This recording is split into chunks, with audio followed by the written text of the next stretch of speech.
His name is Joe Baker, a broken man whose dreams and ambitions have gone from his life faster than his youth. As Joe sits in his basement, he calls a home shining his shoes. He often reminisces about his broken life. He wonders how is it that he got to the position that he's in today. How did he go from being a young, youthful man with dreams and ambitions about being a great musician to just being a lowly janitor that no one cares about? Sometimes, Joe can't bear to look up at his past life through pictures. It pains him to look at his wife that he lost and the son he loved that she took away from him. The only other thing Joe has to remind him of them is matching bracelets he and his wife wore in devotion to each other. They were one of a kind. That was some years ago. As Joe goes on with his daily routine of his janitorial obligations around the school, his mind stays stuck in the past, never really concentrating on the present, because the present isn't where he's happy at anyhow. As he cleans up, Joe hears something today that made his soul move.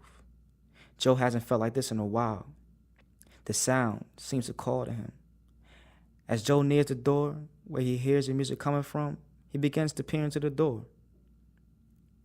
There, Joe sees a young man at the soundboard working on music. Joe sees this all the time, but this time it was different. Joe introduced himself to a young student and asked if he could add something to his work. The young man invited Joe to take a seat. As Joe and the boy sat there, they discussed the music together. For those few minutes, Joe was finally living in the present with his mind, soul, and body. Only once did Joe and the kid look at each other. That one look, however, was enough to make Joe feel like he had no business being there. For some reason, that young man's eyes made Joe feel his past again. Joe felt he had to go, and so without so much of a goodbye, he left. As he went back to the basement, he tried to go back to the routine of shining his shoes, but his shoes were already clean. He tried to throw some music on, but there was already a record in the player. Joe hasn't felt like this for a long time, but he didn't know why.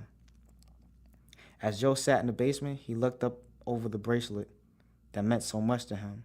As he held it, that burn became even stronger. As he stood there, he realized that he had forgotten his broom in the room with the young man. Joe made his way back up to the room. As he walked back down the hallway, he walked this time with caution in his steps. When he got to the door, it was once again cracked. Joe peered in, and the young man was still sitting there, working on the music. He was about to enter until he noticed something on the boy's wrist. It was the bracelet he had given to his wife all those years ago.